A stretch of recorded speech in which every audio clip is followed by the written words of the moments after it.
Everyone, let's start. I know that people are going to start trickling in throughout the next few minutes, but I wanted to just go right ahead and welcome everyone to the April edition of Probing the Literature. So we are going to have two amazing papers to cover today for an hour total, and then after that, there's going to be a methods consult afterwards. If anyone has any questions about projects or maybe pain points that they're experiencing or new projects that they're thinking of starting up, I've personally used the methods consult a few times, and it's led to some great manuscripts. So it's a great opportunity to chat with people who have a lot more research experience. And so stick around if you have any questions. So we're going to start off with the governance considerations for point of care ultrasound paper. Allan Bottemiller is going to present it. He's the last author on the paper, and so he is a VP at Enterprise Solutions, and he is the proud father of Bentley Alfredo, who's an English bulldog. That's his fun fact. I love English bulldogs, and my parents went to Bentley University. I don't know if that has anything to do with the name, but certainly I love the name Bentley. So, Allan, if you want to share your screen, and we can start. Yeah, absolutely. Thanks, Zach. Pull up my screen here. Okay, just a thumbs up. Everybody can see my screen. Great. Okay. Everyone, as Zach mentioned, my name is Allan Bottemiller. I am the VP of Enterprise Solutions at Origin Medical. I've been in ultrasound for a little over 10 years now, and then was asked to become the technical co-chair for this collaborative work group between HIMSS-SIIM and AIUM about 3 years ago. So I work with Dr. Irene Ma out of the University of Calgary. She was unable to attend, so asked me to sit in for the session and represent the group. So I'm going to go over a bit about how the work group was set up, how we function, and then get into some of the material that we put together, whether published or not. We're going to focus on the governance considerations for POCUS mainly here, and then show you some more of the works that are underway as well for other publications. So I'll get into it. So here's our mission statement and our purpose. We were pulled together by the enterprise imaging community between HIMSS and SIIM. And then we are collaborating with AIUM, who has kindly offered to review our manuscripts before they go out to the publisher for their review. So across the three different committees, if you will, we ask that each contributor, co-author, section lead, et cetera, is a part of one of those groups. So they're a paid member in order to be able to participate in the work group and the publications we put together. The work group structure, we are proud to say that we have around 85 members. So we kicked this off at SIIM in Austin, Texas in 2023, summer of 2023. So Irene and I met with some of the folks that are interested in joining the work group, and then it quickly grew pretty rapidly to around 85 folks. We have folks who are from all different careers, from IT specialists, we have salespeople, we have marketing people, we have biomed, we have over 10 specialties from the clinical side that participate. So it's a really good group where we can go and talk openly about how to improve POCUS workflows. We don't really talk about specific brands or products. We try to stay as neutral as possible. Don't have any bias towards anything. We're just talking broadly about best practices for POCUS in regards to vendor selection and making sure you have a proper governance in place to do this responsibly in the right way to make sure that your POCUS program is sustainable and successful. We have monthly sessions where we go over exactly where we're at with each paper and the sections that we have currently being worked on. So we have section leads assigned to each section of each manuscript. And then within each section, we also have co-authors who are led by the section leads as well. So Irene and I regularly check in with our section leads, and then during the monthly sessions, we're reviewing where everything is at. We decide between Irene and I when things are good enough for us to start putting together into a single document for us to organize and make sure everything flows well. And then, like I said, we might run it through AIUM or others to put their eyes on it before we submit it to the publisher. So we're constantly emailing, texting, calling people for updates and making sure that their sections are being done on time, and then we'll set due dates as we can. Oops. So yeah, the first paper here, I hope this QR code still works, actually. Please let me know if it does not. We also do have a link we can send out, but it was published by Springer, so that is available as open access. But the purpose of starting with governance was something that Irene and I talked about extensively as to where we want to begin the material and the work that we're doing for the work group and where to start, in the right way. So we figured it was important to go over what the actual governance looks like for a POCUS program and make sure all the right people are at the table in order to make the appropriate decisions and have the ongoing success of the program as well. So I'll get into a little bit more about the sections of this specific white paper. So first one is program governance, really establishing the structure, accountability, of strategic alignment, like to what the health system what the goals are as an organization and how POCUS aligns to that or plays a part into that. We look at things for like quadruple aim, how we're able to do anything from faster diagnosis to getting images to who needs to see them in order to make the appropriate decisions, but also having the appropriate documentation in the patient's chart as well as images in the PACS for long-term archiving.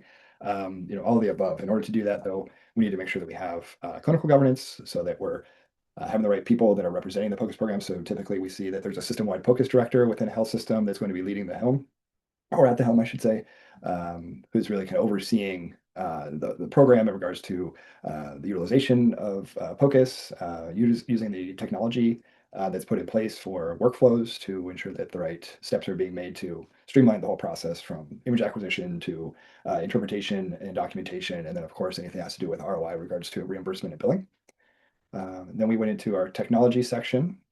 This is where we're basically telling the audience that they should be able to investigate their current inventory of devices and solutions, figure out what makes sense in regards to bringing on any new technologies, such as what we have here as a POCUS manager. We call it a POCUS workflow manager, but that is your hub for where POCUS images or studies would be sent to for the appropriate documentation to be completed within like an exam worksheet.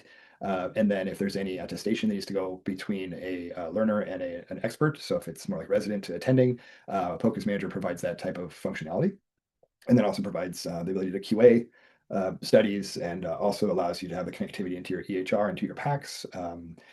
There can be all sorts of things from like mobile app accessibility to the system for like the handheld ultrasound devices.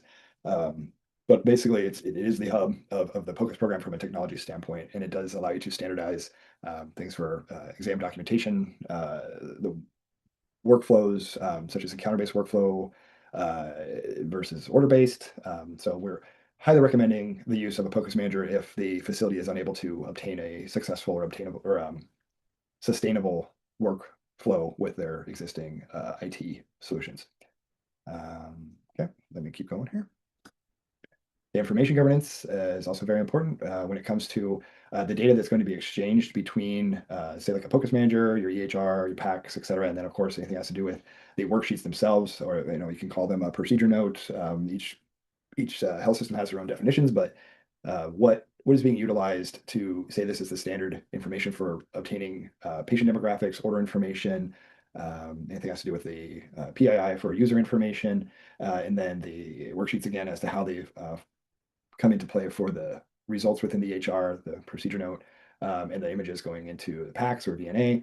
And then, of course, the integration into any billing system, and also having a good way of QAing based on the information that is within the POCUS manager, et cetera. Okay. Financial governance. I mean, we talk about billing and reimbursement quite a bit within the US at least. We want to make sure that what you are putting in to your POCUS program does allow for there to be a pretty clear ROI story. So if you're able to put in a really good POCUS program, you should be able to grow POCUS within your organization by being able to prove that there is an ROI story here in regards to more ultrasound equates to more dollars. So better patient care, better provider satisfaction, increased ROI, and whatever the fourth pillar of quadruple aim is, right? I can't remember right now. But anyhow, we want to make sure that if you're going to do a rollout of a POCUS manager or come up with your own workflow solution in any way possible, that you are aligning to your financial goals as well to make sure that your POCUS program is supported and well nurtured from your C-level as well. And then, yep, just high level as to why governance was chosen for our first manuscript to be published. So I'll make sure everybody is aware that the paper is, again, open access on Springer's. Let's see, I have it on my other screen.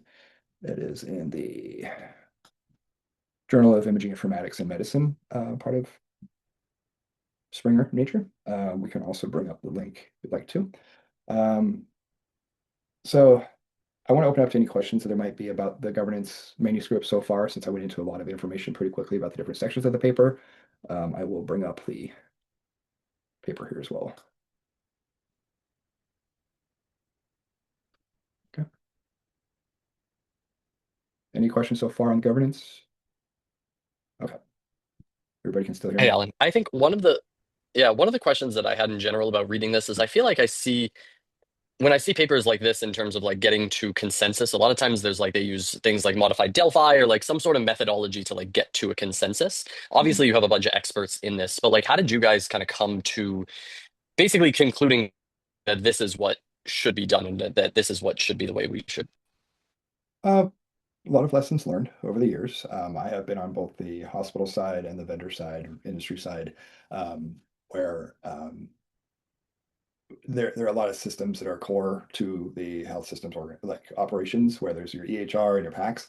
They do not quite accommodate what you need in regards to POCUS workflows. Um, so you can hack things together and try to make them do what a POCUS manager ultimately was designed to do. And then doing things with a POCUS manager for enabling like an encounter-based imaging workflow, we call it EBIW. With that, you're not having to place an order before you perform your POCUS scan. Once the documentation is done within the POCUS manager, whichever system, the order is created retroactively for that specific type of exam, POCUS exam. So that's streamlining workflows and again, kind of increasing patient satisfaction, clinician satisfaction, et cetera. So a lot of it has been listening to the health systems, the key opinion leaders in this space over the years. So as I've either worked full time for these POCUS vendors or consulted for them, um, the the general consensus is that there was a need for more um, governance and just articulating to POCUS champions, like the clinical folks such as yourselves, and how to get to leadership and get the buy-in to have the appropriate or necessary solutions in place to put in a POCUS program that's going to be successful and sustainable. So a lot of it is just literally learning of what works and what doesn't work, and coming up with the right solutions to put into place and integrate with other systems that already exist.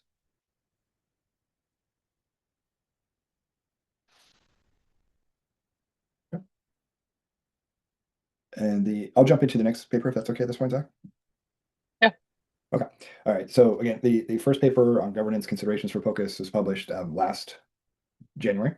We are wrapping up our final review for pre-deployment. This is more of the planning, looking at again, kind of like current inventory and solutions already in place within the health system. Um, Looking at this from really like what is the scope? What does success look like when it comes to your POCUS program? How do you put it all together in the right way and bring it to your leadership team to be able to get the support to have the budget, be able to work with IT, project management, and others in order to make sure this is a successful deployment. So this again is all planning. This paper we hope to have done probably in the next month or so. Um, we have submitted it to Springer again for publication. We've gotten some feedback that we need to get through in order to submit it again and make sure we're good to go on this. So hopefully this will be the next one that's published here shortly with this work group. And then we are putting together another manuscript that is on technology selection. So this really dives into um, the devices, the middleware, or the POCUS workflow manager. We're looking at all the different integrations that are necessary. And then I've also been working with another ACEP subgroup on this IHE profile.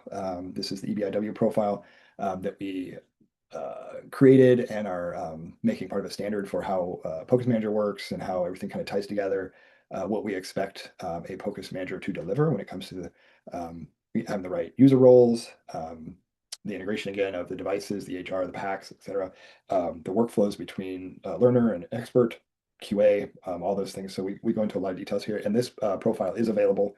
Hopefully, again, this QR code works. I didn't update the QR codes or check them before this call, unfortunately, but this is going to go into pretty good depth as to what you should look for in the solutions in order to have a successful POCUS program from the technical side. And then we're also working on a deployment white paper where this will be what happens post-planning, post-vendor choice and getting budget, et cetera. So this is basically looking back at, say, like your project charter that was put together when you got the approvals to do the rollout of your POCUS manager or begin expanding your POCUS program with a new technology. Maybe it's a new area of care that you're going to put a formal POCUS workflow solution into. But this is going to be the paper that really kind of ties it all together as you get through your implementation, your deployment of the new workflow solution, et cetera. And then once we're done with all those documents and manuscripts, we're going to get into AI for POCUS. So there's been a lot of interest of this or in this, and it's something we want to get to as soon as we can, but as fast as AI is growing in this space. I also feel like it's a good time to not do this yet because we have so much more coming out for all the different things you see here in these bullets that are just constantly being updated or offered now by different vendors and having different solutions for everything that you see here that can be done with AI and POCUS. All right, that concludes my section. If anybody has any questions, feel free to email Irene and or I. Anything clinical, obviously ask her. Anything else, you can feel free to ask me.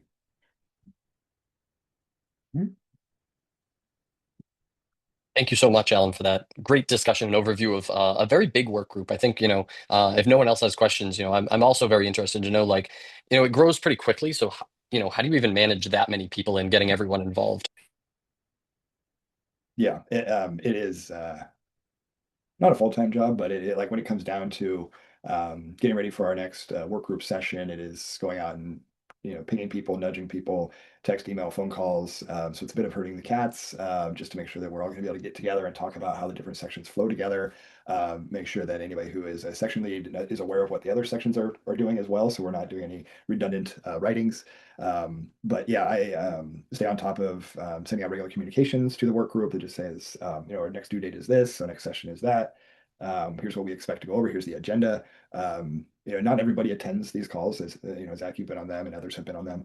Not everybody can make it, but when it comes down to the section leads who are responsible for their portions of the white papers, they either provide updates ad hoc, or they are able to join, or sometimes they just have another person from their group, one of the co-authors, give an update and represent where they're at in their progress.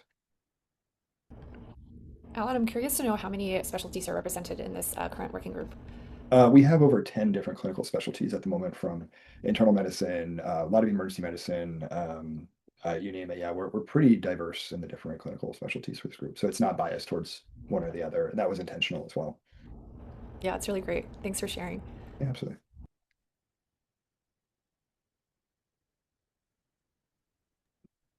Anyone else? Any other questions? Any other thoughts on the paper in general about the governance? Any questions about specific things within the paper, or questions about the working group in general and how one was developed?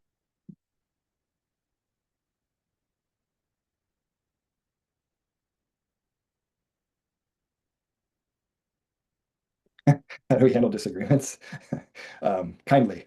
No, we have had some debates, especially when it comes down to the upfront workflow as to whether or not an organization is going to go with encounter-based imaging, which is outside the normal order-based imaging. We weigh the pros and cons and ultimately leave it up to the organization to make a decision as to what the budget looks like, what the current technology they have looks like, et cetera. So when we have disagreements in the group, we talk about it openly during our monthly sessions, or I have had separate discussions just to make sure that people understand, again, kind of the pros and cons of what we're talking about. Because again, ultimately, the goal of this work group is to provide best practice recommendations. We're not saying that this is what you have to do, but here are the options you have available to you, and you can make an informed decision based off of what we are recommending from the experts that we have within the work group. Great question, though. I also put a link to the governance paper in the chat here for everyone if they're interested.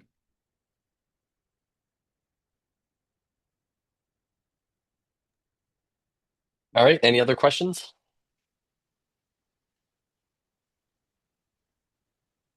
Okay, if not, we'll move on to the second paper. So this paper is going to be on the CME changes with billing, and is going to be presented by Emily Sen, and D. Coneybeare is also here. So Emily is a clinical assistant professor of emergency medicine at Maimonides Medical Center. I always have trouble pronouncing that. And her fun fact that she provided to us is that she got married at the end of March. So congratulations, Emily. And her honeymoon consisted of working a shift 2 days later. So certainly, hopefully since that time, you've had some vacation time and time to get away. And then Dee is the senior author on this paper. She's an associate professor of emergency medicine and the fellowship director at Columbia University Medical Center. Her fun fact is that she uses creatine for overnight use to help with cognitive function. As someone who did it overnight last night, I didn't use it, but I probably should have because I'm dragging a little bit today. So I'll turn it over to them, and I'm very interested to hear about their paper. I thought it was a great one. Thanks, Zach. Give me a second to just share my screen.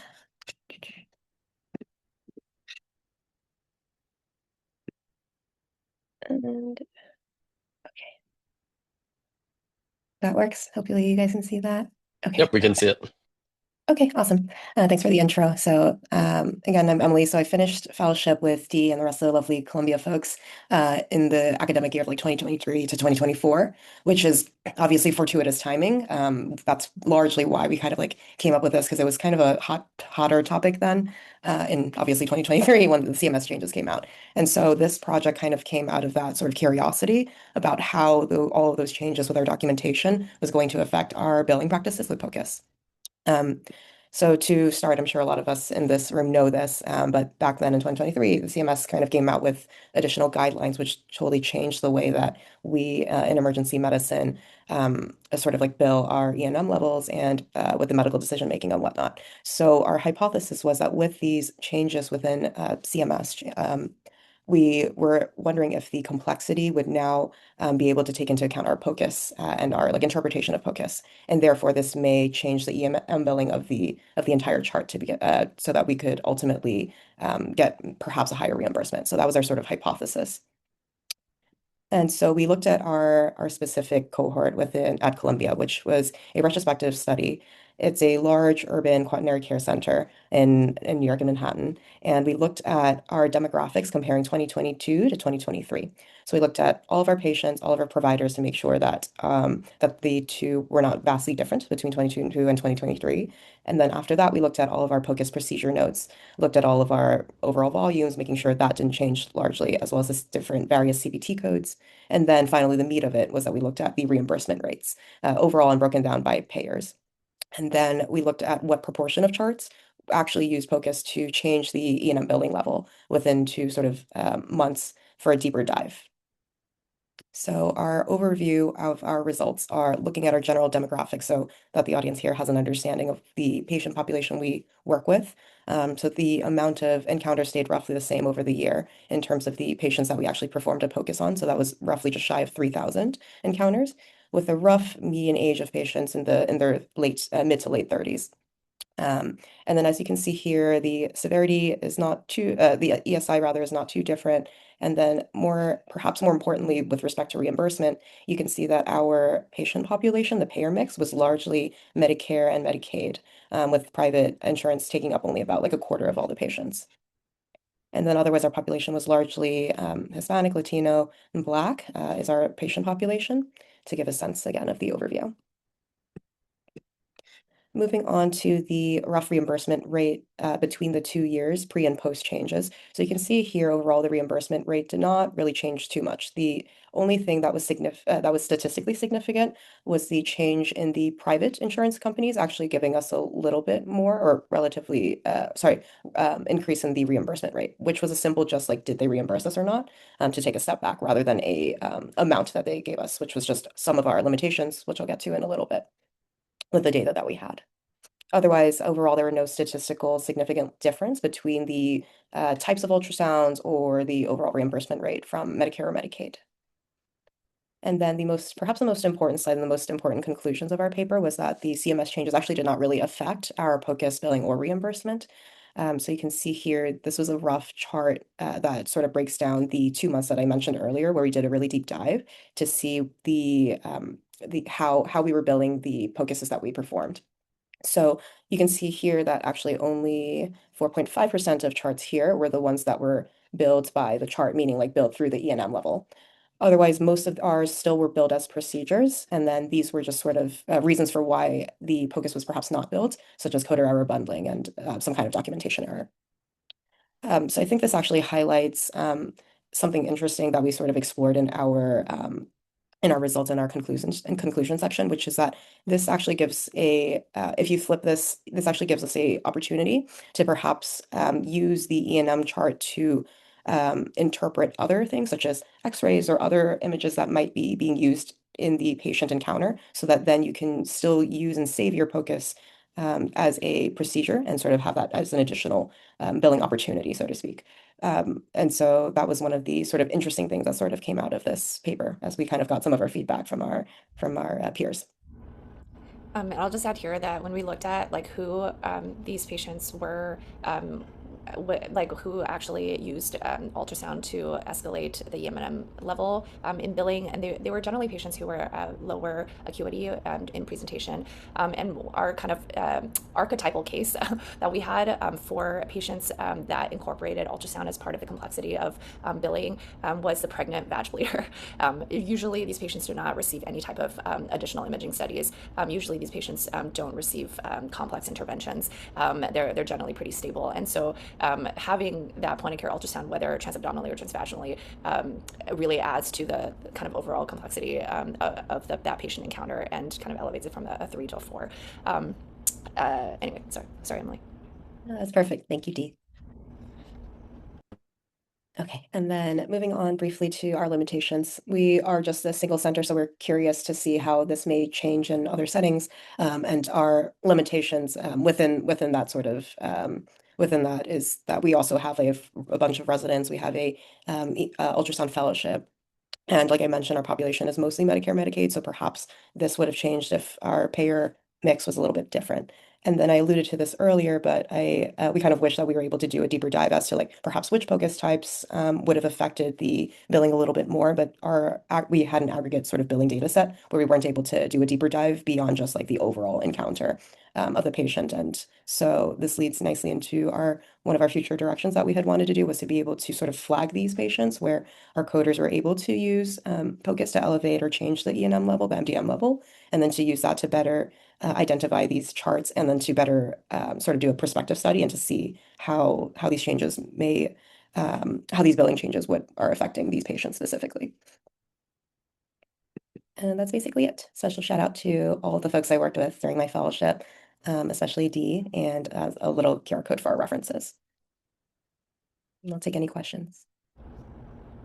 So I went to this book club yesterday, and the author was there, and my friend who dragged me to this book club was like, "Shucks, we can't rip into the book anymore because the author's there." And I was thinking about that today. I was like, "Shucks, we're here, so you can't rip into this paper." But I just wanted to say that in like retrospect, there was a lot of stuff that I like wish we could have done that like we that were mentioned by the reviewers that.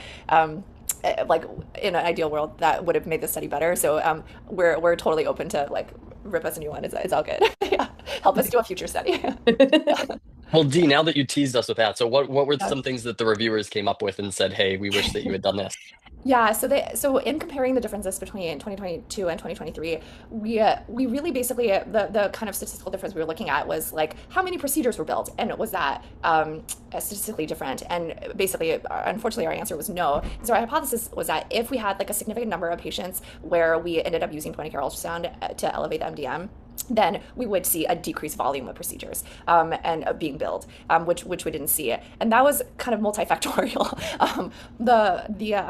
One of the kind of alarming things we did find was that our billers actually have to manually extract data from each patient encounter to bill. And so they look at all of the notes that have been written for a patient encounter and kind of manually plug in to bill for that encounter. And they missed like 25% of the ultrasound procedure notes that were written. And so that's what coder error means. That means like those were procedures that were done that were not billed in any way. And so the reviewer had suggested like our primary outcome really shouldn't have been the comparison between the volume of procedures. It really should have been the just looking at how many the volume of patients where point of care ultrasound was incorporated into the MDM. And unfortunately for us, because the billing process was manual, our billers actually for these 2 months that we have this data, our billers like went back like and looked at each chart one by one and essentially QA'd each patient encounter like individually, and that was like a really tedious and long process, and so that was like not a feasible situation that we could do for the however many thousands of encounters that we had to screen through. And so I think that I agree with the reviewer. I think that would have been a better measure, would have been a better primary outcome for us, rather than just the volume of procedures.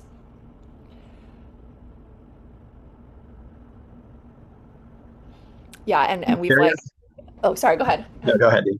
Oh, we've now automated our CPT coding so that now once a worksheet is completed, that triggers a CPT code on the billers, and instead of the biller having to manually pull from each encounter. This is so cool. I'm curious, like how many of us here track our reimbursement rates? and what people are doing to do that. I can like share what we've been doing, but I am also curious, like how often are people tracking this? And your reimbursement rate of like 60 or 65% is way higher than ours. So I'm also curious about that. And how do we get to where you are? Is it like our documentation? Is it something else? Because we're also a pretty heavy Medicare group. Yeah, to be honest, we were really surprised, but we also did not. I think, like in retrospect, like I think at one point Emily and I just got tired, and we're like, we can't look at this data anymore. Like, we can't go back to the billers and ask them for more information because every time, like they gave us this like huge database, and it took hours and hours to sift through. But I wish we had looked at the actual dollar amount of what how much we actually billed the insurers for and how much the insurers gave us. I think if we had done that, our true reimbursement rate would be much lower. The reimbursement rate that we've reported was that if we billed something, if we received any amount of money at all, if we received like a penny or a dollar for a point of care ultrasound, I think most of the time when we like sort of looked into this, most of the time we did not receive 100% of the amount of monies that we put forth to the insurers. And so if we like truly looked at our reimbursement rate, I suspect it would be a lot lower. But at least like they're giving us something. Something's better than nothing. Yeah, rather than being So denied. did I capture both facility and hospital, or sorry, facility and professional fees? No, this was yeah, that was another aspect. So our hospital system bills for the technical fees, so we actually don't even have access to that data. This is professional fees only.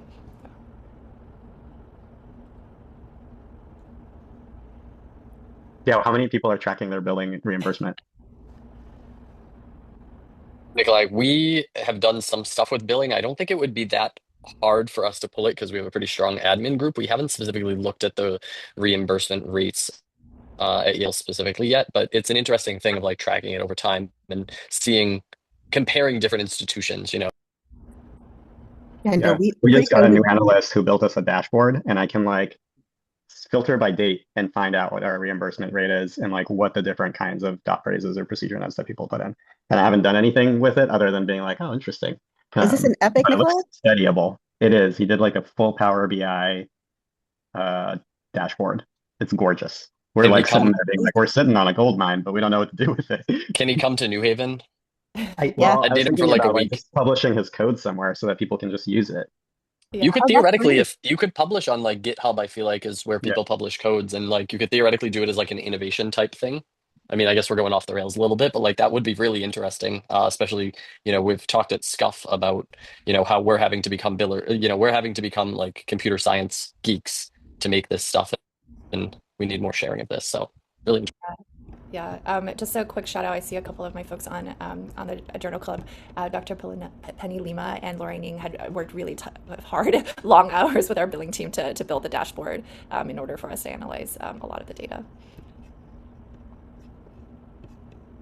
Yeah, VCU we also track, but I'm not directly involved with that, so I don't know exactly. But I know it's less percentage than what you guys mentioned in the study. So yeah, it's interesting, just that difference there, and how you mentioned like it could be related to like how the data was pulled and things like that. But I know for us, it's pretty low percentage that we get reimbursed for. I guess the question is like for us across the board, all of our total reimbursement is like 18%. And so when we were getting the ultrasound billing pre-COVID, we were getting like, 16%. My chair's like, can you just get us up to the 18?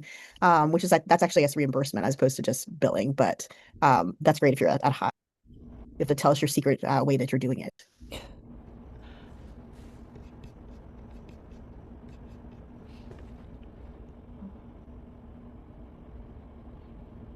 all right. Anyone have any other questions?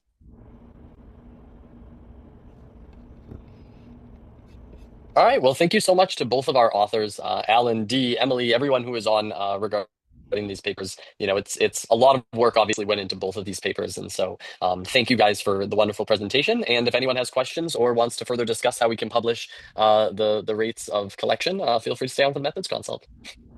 Thanks for having us. Thanks, everybody. guys. Have a good day. Thank you all. Thank you.